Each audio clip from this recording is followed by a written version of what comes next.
Bon, salut.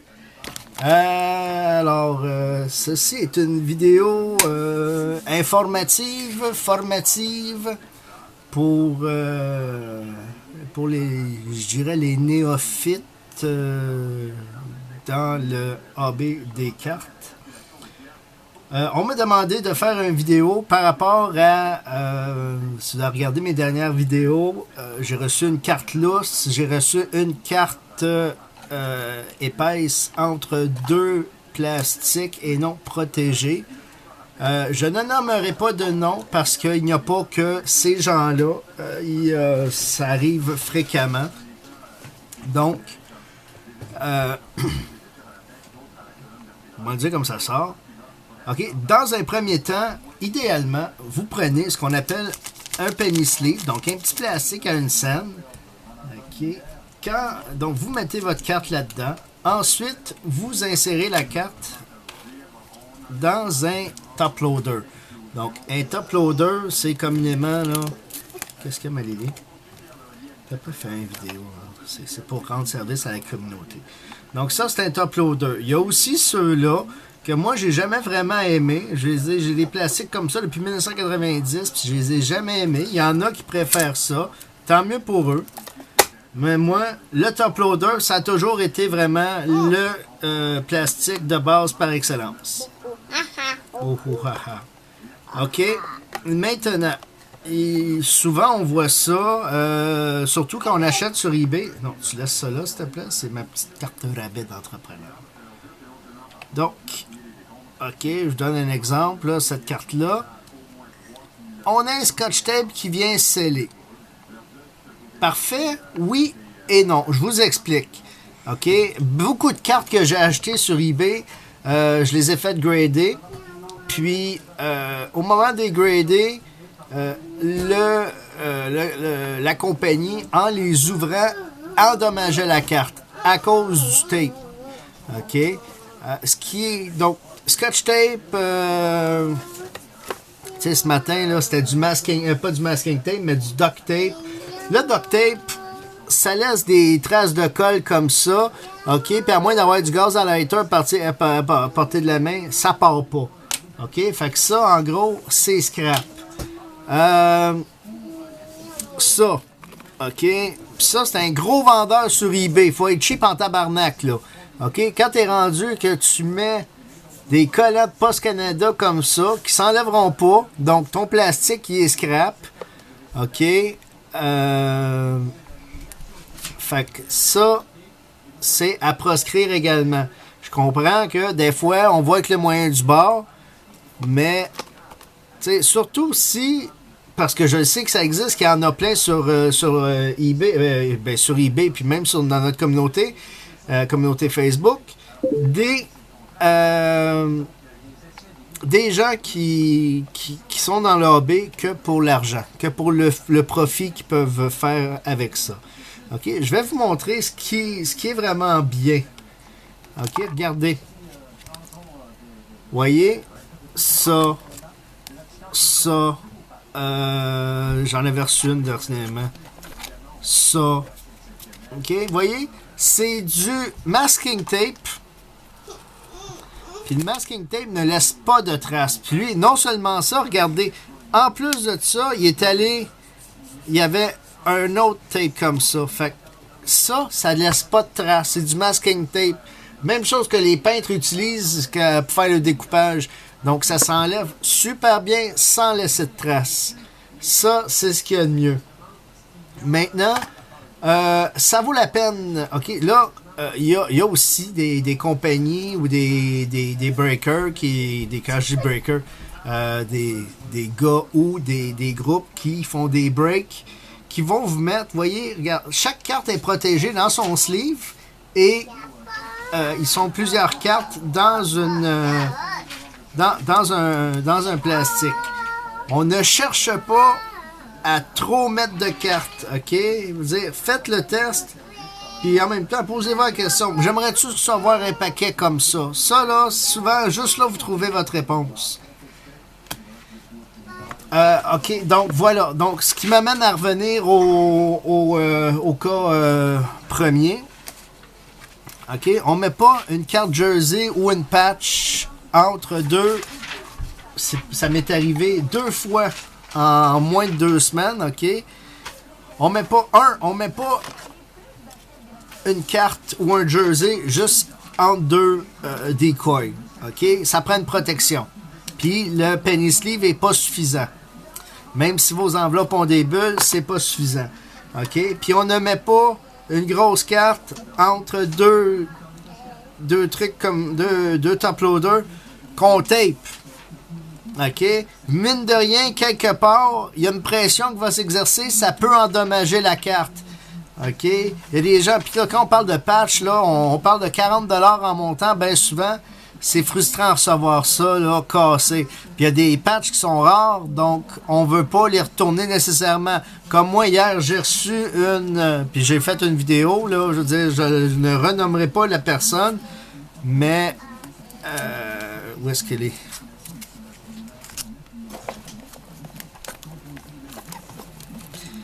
C'était celle-là? Non, c'était celle-là. OK, regardez. J'ai reçu ça avec un beau collant comme ça. Puis c'est un 75 points, si je me trompe pas. Donc, ça, c'était correct. Lui, ça, c'est mon plastique à moi, OK? Non, c'est pas vrai, c'est son plastique, mais il a rien mis. Fait que dans le shipping, elle s'est promenée. Puis la carte, j'ai été chanceux, la carte n'a pas été endommagée. Mais si ça avait été une carte normale, plus mince, elle aurait pu l'être. OK? Puis au prix que j'ai payé, j'aurais été en tabarnak. Mais encore là, il y en a juste 30. Fait que il y en a juste 30. Fait que j'aurais pas voulu puis 3 couleurs. J'aurais pas voulu prendre une chance de retourner la carte au vendeur, demander un remboursement, puis espérer en trouver une autre 3 couleurs. Donc voilà. Est-ce qu'il y a d'autres choses? Je saute un point, je le sens.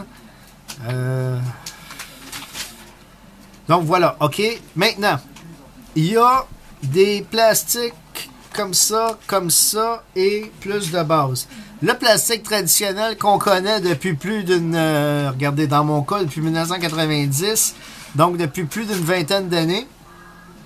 OK. Ils en ont fait, pour répondre à la demande, qui sont plus épais.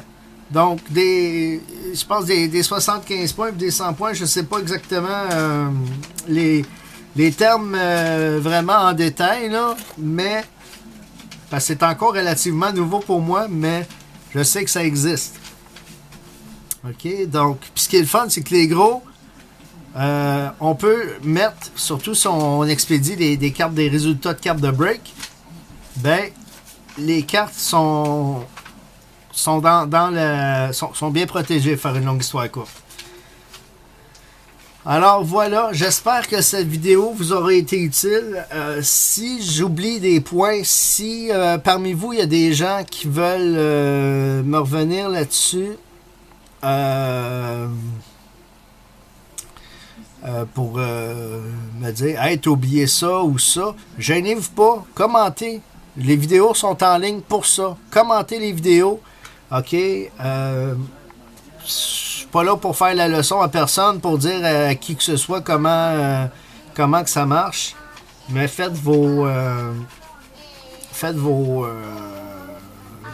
allez-y de vos commentaires.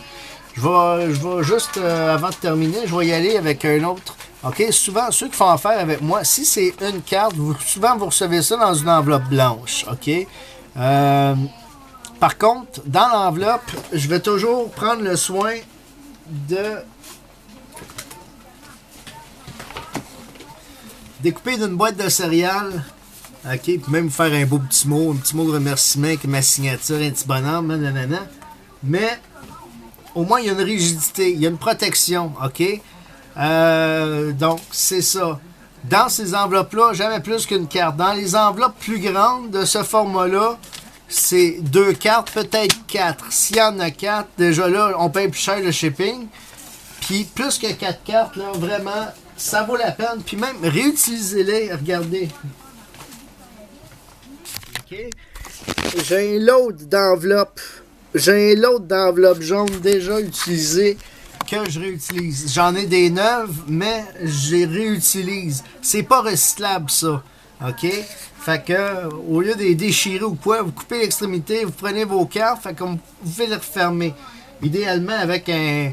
Là, à ce moment-là, le duct tape est utile, OK? Ou, moi, j'utilise du... C'est de la compagnie duct tape, tuck tape. Donc, du gros tape rouge comme ça.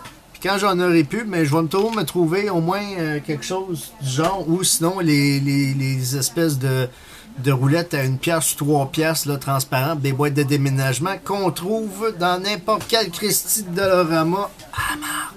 Donc, je pense que j'ai fait le tour. Je peux pas toujours être drôle. Je pense que c'est important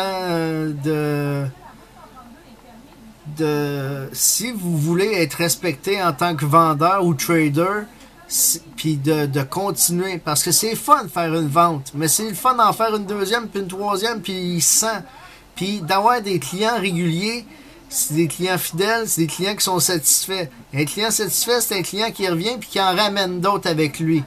OK? Le bouche-à-oreille, il n'y a rien de mieux que ça. Fait que pour ça, ça prend des gens satisfaits. T'sais, si c'est comme, ah, lui, c'est un asti de crosseur, je ne retournerai plus, ben, tu fais affaire une fois avec. OK? Voilà. Je pense que j'ai pas mal fait le tour cette fois-ci. Donc, gênez-vous pas, les commentaires sont toujours les bienvenus. Les bons comme les mauvais. De toute façon, les mauvais, peu importe la teneur, souvent sont remis à leur place et pas par moi-même. Alors, sur ce, chers amis collectionneurs, je vous souhaite encore plein de plaisir à collectionner. Je vous souhaite des belles cartes. Comme ce soir, il y a deux gros breaks, 3 si je me trompe pas, avec un autre groupe que je ne sollicite pas, que je n'endosse pas. Donc, ceux de Max Blank et de Québec Hockey ce soir risquent d'être fort intéressants. Fait que, chers amis, je vous souhaite une bonne soirée, des beaux hits, du bonheur quand vous collectionnez. Okay? D'où, justement, je parlais avec un jeune collectionneur hier qui me demandait si je trouvais ça dur des fois, si je regrettais des moves, parce qu'il venait d'acheter une carte pour une vingtaine de dollars, puis il se demandait pourquoi il avait fait ça, mais il avait besoin de le faire. Ça arrive des fois, des coups d'impulsion comme ça. C'est mieux ça que de la drogue ou des putes, entendons-nous. Tu sais, vous dites, t'as moins de chances de pogner des maladies. Ça dépend, là. Si t'achètes des vieilles cartes, là, mets des gants. Non, il y a des champignons là-dessus. Fait que... voilà. Donc, je pense que tout est dit. Encore une fois, merci. Merci d'avoir écouté religieusement et judicieusement mes conseils. Et je vous souhaite encore un immense plaisir de collectionneur, la carte de vos rêves.